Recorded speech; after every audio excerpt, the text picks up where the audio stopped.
अच्छा जी, अब हम स्टार्ट करने लगे हैं। बाकी जितनी भी चीज़ें मैंने आपको पहले बता दी ना, वो रिकॉर्डिंग का हिस्सा नहीं है, तो वो आप लोगों के क्वेश्चन का आंसर था, उसको खुद समझ लीजिएगा। ठीक है। खैर, अभी जो है ना हम जो ट्रेडिशनल ऑन पे जैसी है ना, अभी फिलहाल हम उसको देखते हैं। ठीक है। ये मेरा कीवर्ड है, लॉन्ग टेल कीवर्ड है, जो मैंने सर्च करके ढूंढा। एक एग्जांपल ले लो। मैंने इसके ऊपर काम करना है, मैंने इसके बारे में कंटेंट लिखा है। ठीक है। अब आप इसको मैयर करने के लिए कोई से भी जो है ना प्लगइन यूज कर लें। ये होस्ट यूज कर लें, आप लोगों की मर्जी है।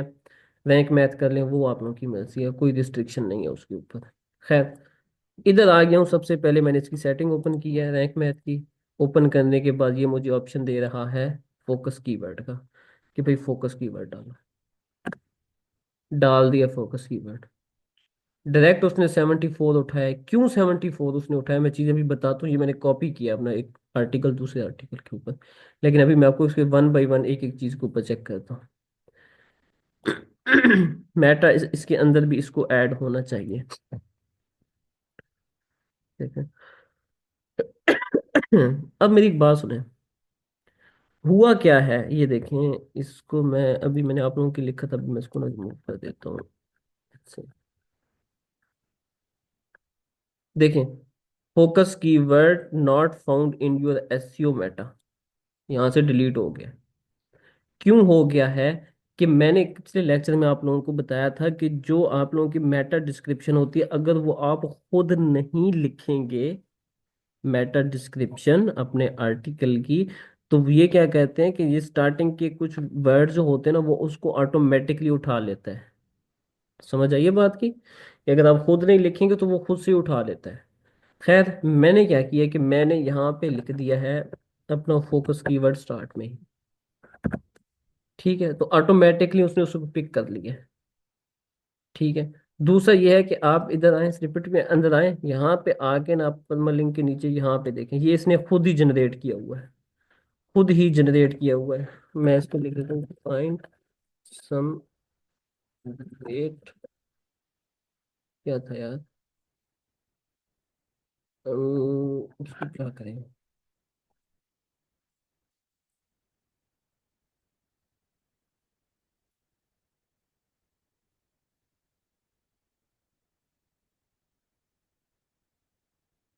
लेट्स सपोज दिस वन करती है।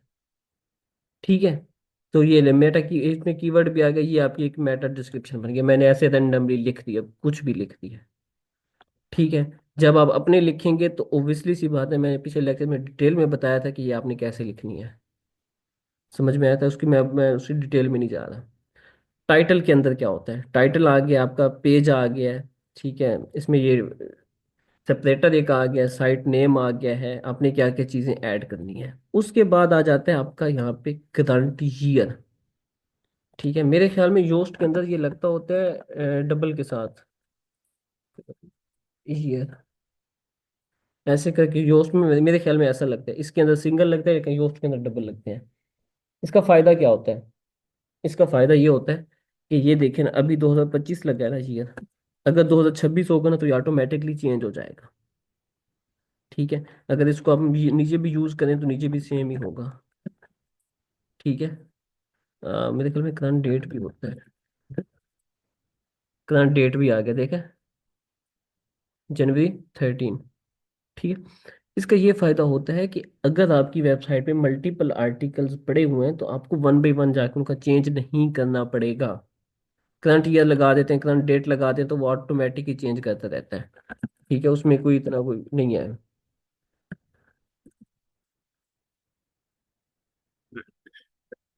अच्छा जी, ये हो गया। उसके बाद आप आ जाते हैं focus, use focus keyword in your URL.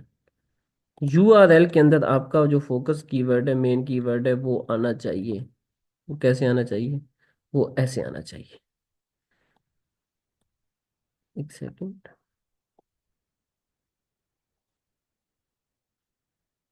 देखें, जब भी आप लिखते हैं अपनी H1 हेडिंग लिखते हैं, वो ऑटोमेटिकली आपका वेब उसका आर्टिकल का यूआरएल बना देता है। लेट्स सपोज मैं इसको कर देता हूँ फॉर दिस,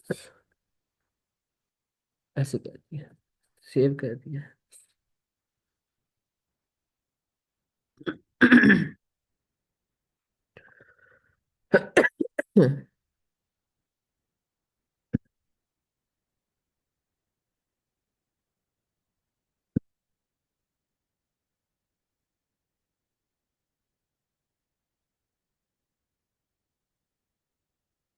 देखा, ऑटोमेटिकली वो उठा लेता है।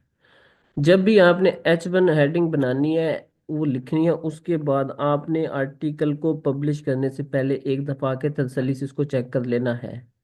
ठीक है, कि कोई एडिशनल वर्ड तो इसके अंदर नहीं है। वो है तो उसको रिमूव कर देना है, क्योंकि हमने यूआरएल के अंदर एडिशनल चीज नहीं चाहिए हमें। हमें यहाँ पे चाहिए तो हम ऊपर हेडिंग के अंदर जस्ट लगा देंगे उसको। ठीक होगी बात, यहाँ तक क्लियर है सबको?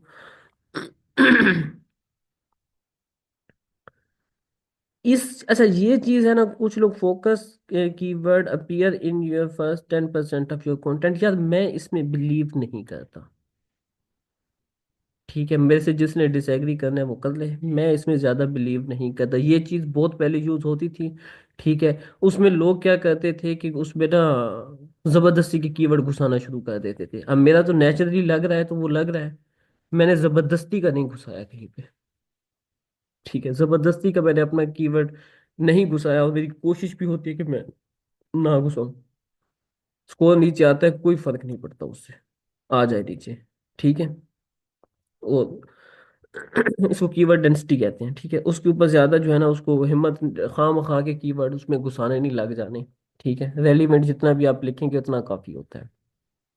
ये एसईओ की ट्रेडिशनल बेस्ट बेस्ट प्रैक्टिस के अंदर आता है। ठीक है, उसके बाद आता है focus keyword found in your content. Content के अंदर एक दफा कहीं पे लगा आते हैं। ठीक है, कोई मसला नहीं है, ना भी लगाएं, अगर ऊपर आप लगा देंगे तब भी काम चल जाता है आपका।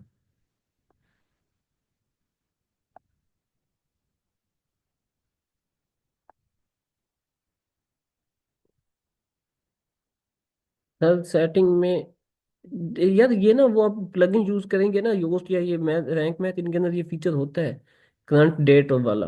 ठीक है, करंट डेट और ईयर वाला। फोकस यूजर वाला समझ नहीं आया।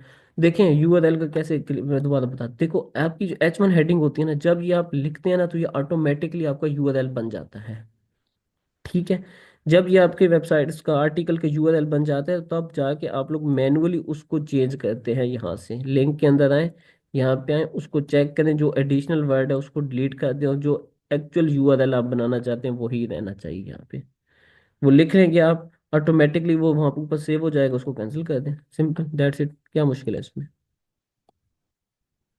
फोकस कीवर्ड यहाँ हेडिंग में जो आएगा वही है ना। यार देखो, फोकस कीवर्ड क्या होता है? फोकस कीवर्ड वो होता है जिस जिस टॉपिक के ऊपर आपने आर्टिकल लिखना है, जिसके ऊपर आपने कीवर्ड रिसर्च की हुई है, जिसके ऊपर आपने सारा काम किया हुआ है, उस टॉपिक के ऊपर आप आर्टिकल लिखना चाहते हैं, तो वो आपको फोकस कीवर्ड हुआ ना। उसको आपने, मैं सिंपल ये बताया कि अपनी टाइटल में लगाना है आपने उस कीवर्ड को, दैट्स इट। अच्छा जी, उसके बाद कंटेंट की जो है ना, ये लॉन्ग होनी चाहिए। मैंने तो इतना लिखे, इतना काफी होता है। अगर आपका आर्टिकल ज्यादा कवरेज कर रहा है तो आप उसको ज्यादा कवरेज करवा लो।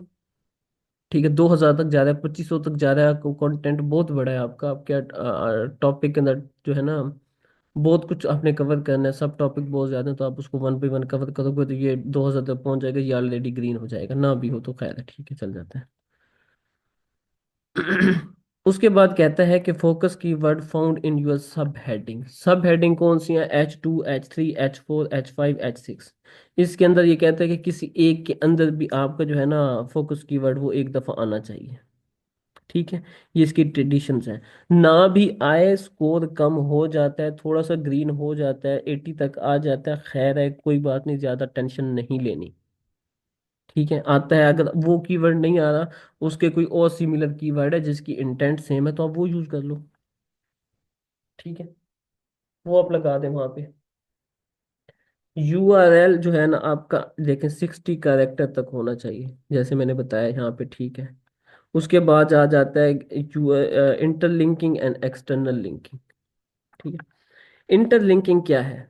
लेट्स सपोज, अब मैं आपको बताता हूँ कि नेचुरली फिट कैसे होता है। देखो, मैंने एक आर्टिकल लिखा है ग्लोबल इकोनॉमी के ऊपर, लेट्स सपोज।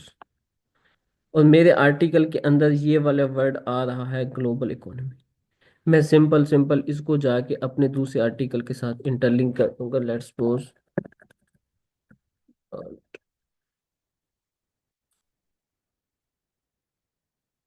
ठीक है, लगा दिया। अब इंटरलिंकिंग के अंदर मैं एक चीज आप लोगों को बताने वाला हूँ, जो कॉमन मिस्टेक आप लोग करेंगे, आई एम 100% श्योर।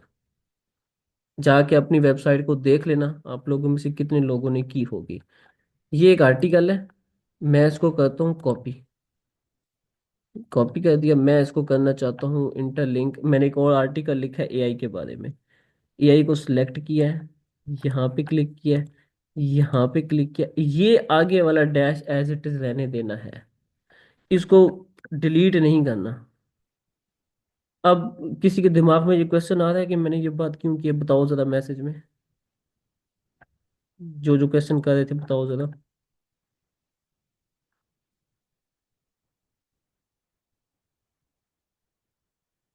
बताओ।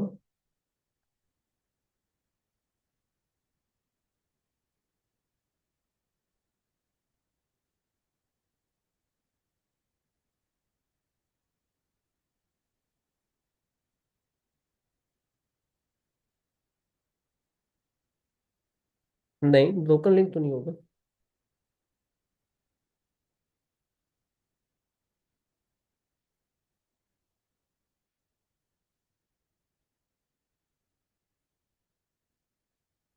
लिंक होगा ओपन, क्यों नहीं लिंक होगा, ये देखो। ऐसे कैसे नहीं लिंक ओपन होगा। ये देखो, ये डिलीट कर दिया, ओपन नहीं हो गया। नहीं, बिल्कुल नहीं। मैंने डिलीट किया, उसने खुद लगा दिया। फिर यार, ये कैनोनिकल इश्यूज होते हैं। ठीक है, आपका एक जो है ना लिंक वो लगेगा, वो फॉरवर्ड स्लैश के साथ एक होगा, विदाउट फॉरवर्ड स्लैश के साथ, तो गूगल जो है ना वो दोनों के इंडेक्स कर लेगा अपने पास। वो कैनोनिकल इश्यूज बताना शुरू कर देगा कि यार ये वाला जो डाटा है वो इस लिंक पे भी मौजूद है, इस लिंक के ऊपर भी है। ठीक है, तो इन इशू को रिजॉल्व करने से पहले जब आप इंटरलिंकिंग कर रहे होते हैं, एक्सटर्नल लिंकिंग कर रहे होते हैं, तो एंड वाला पूरा यूआरएल कॉपी करना है। कोई चीज उसमें से डिलीट या ऐड नहीं करनी। समझ में आए? अगर आपकी वेबसाइट पर एक ही कंटेंट मल्टीपल यूआरएल पे हो तो गूगल कंफ्यूज हो जाता है ना। यानी कि गूगल ने देखो, गूगल आया है आपकी साइट के ऊपर इस यूआरएल के जरिए, उसने ये कंटेंट पढ़ लिया, फिर वो विदाउट फॉरवर्ड स्लैश के साथ भी आ गया, फिर भी उसने अपने आ गया, तो वो उसको कैनोनिकल इशू बता देगा। वो कहेगा कि यार यूआरएल दो है, कंटेंट एक पड़ा हुआ है, सेम कंटेंट पड़ा हुआ है। समझ में आई ये बात?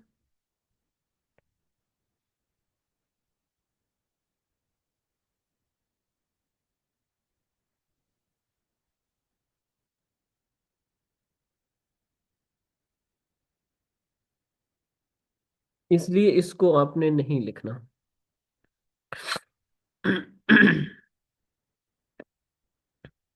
खैर, अच्छा जी, यहाँ पे ये नेचुरली लग रहा था, मैंने इसके अंदर अपना एक लगा दिया है यूआरएल। और उसका कैनोनिकल टैग बनाने से बेहतर, कैनोनिकल जो है ना यूआरएल बनने से बेहतर है कि मैं उसको रिमूव ही कर दूं। ठीक है, अच्छा, उसके बाद आ जाते हैं आपका एक्सटर्नल लिंक। एक्सटर्नल लिंक कोशिश करें, अगर यार कहीं वेबसाइट आपको नहीं मिल रही जिसके साथ आपने एक्सटर्नल लिंक करना है अपने कंटेंट को, आप विकीपीडिया से कर दो, कोई फर्क नहीं पड़ता। ठीक है, विकीपीडिया से कर लो। खैर है।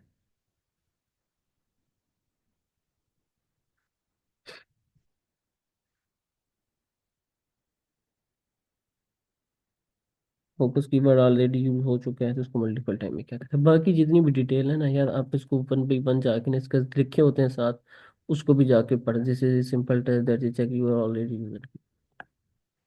ठीक है, इसमें कोई खास चीज़ नहीं है। फोकस कीवर्ड, अच्छा, उसके बाद title readability, focus keyword used at your beginning of SEO.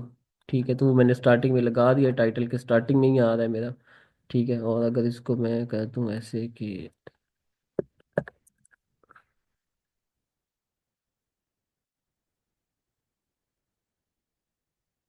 हट गया। ठीक है। तो कोशिश करें कि अगर वो स्टार्ट में आ रहा है तो स्टार्ट में आ जाए, एक दो वर्ड उससे पहले आ रहे हैं ना तो खैर है, कोई बात नहीं, दो वर्ड से कुछ भी नहीं होता। ठीक है। लेकिन कोशिश करें कि वो जो है ना स्टार्टिंग में अब कितने वर्ड आ रहे हैं, एक, दो, तीन वर्ड आ रहे हैं, फिर उसके बाद मेरा फोकस की वर्ड आया तो उसने फिर भी एक्सेप्ट किया हुआ है। ठीक है, लिहाजा इतने ज्यादा होते नहीं है, बस एक दो आ जाते हैं, उससे फर्क नहीं पड़ता इतना।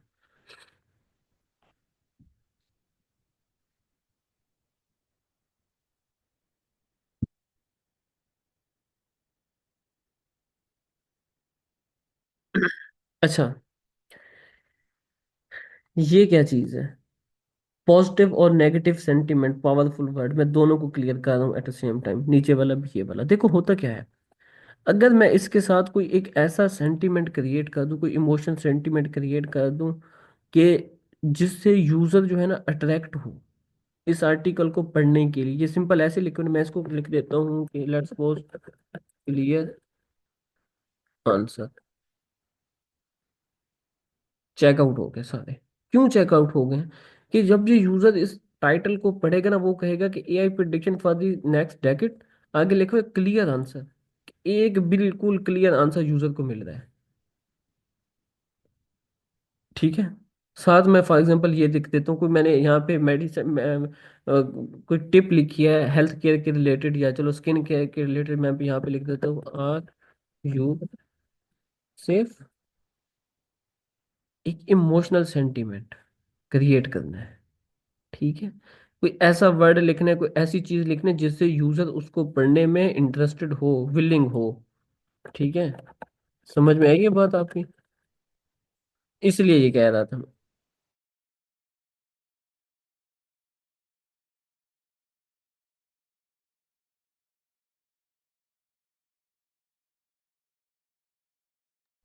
यार इंटरनल लिंकिंग जो है ना वो कैन बी दैट, देखो इसको मैं चेक कर लेता हूँ।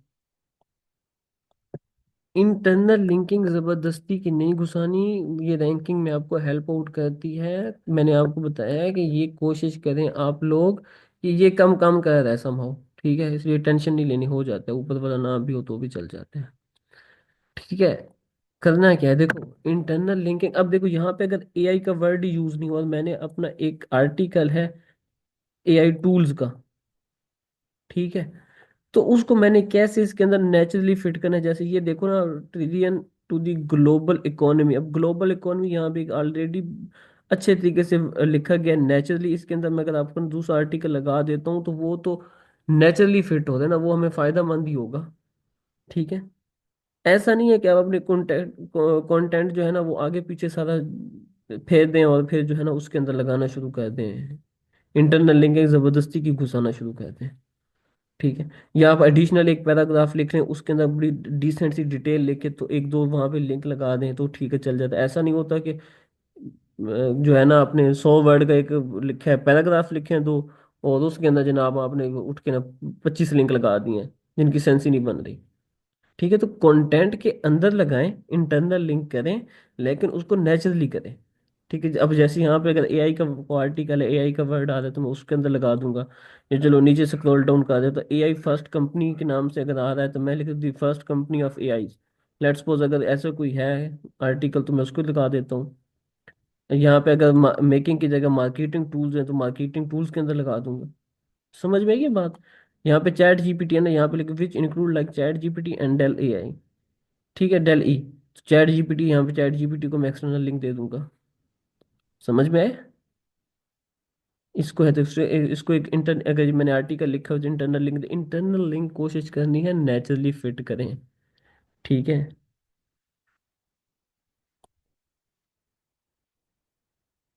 जी, टाइटल के अंदर ही मेन सेंटीमेंट क्रिएट करना है आपने। यहाँ तक बात क्लियर हुई है?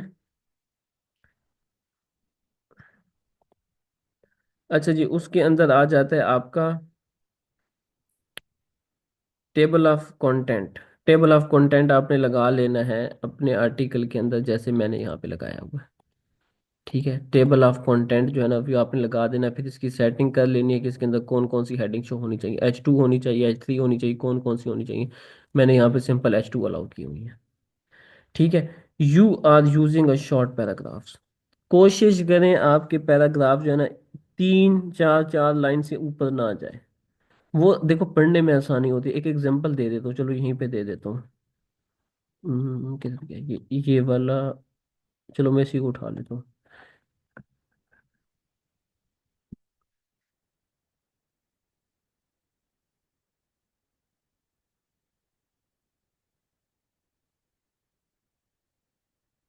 ये देखें।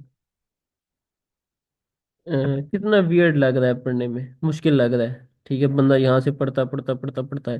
तो इससे बेहतर नहीं है कि हम इसको डिवाइड कर दें कुछ इस तरह से करके, अलग अलग जो है ना, उसको छोटे छोटे पैराग्राफ में डिवाइड करें, तीन चार पैराग्राफ बना दें, तो वो पढ़ने में आसानी हो जाती है। ठीक है।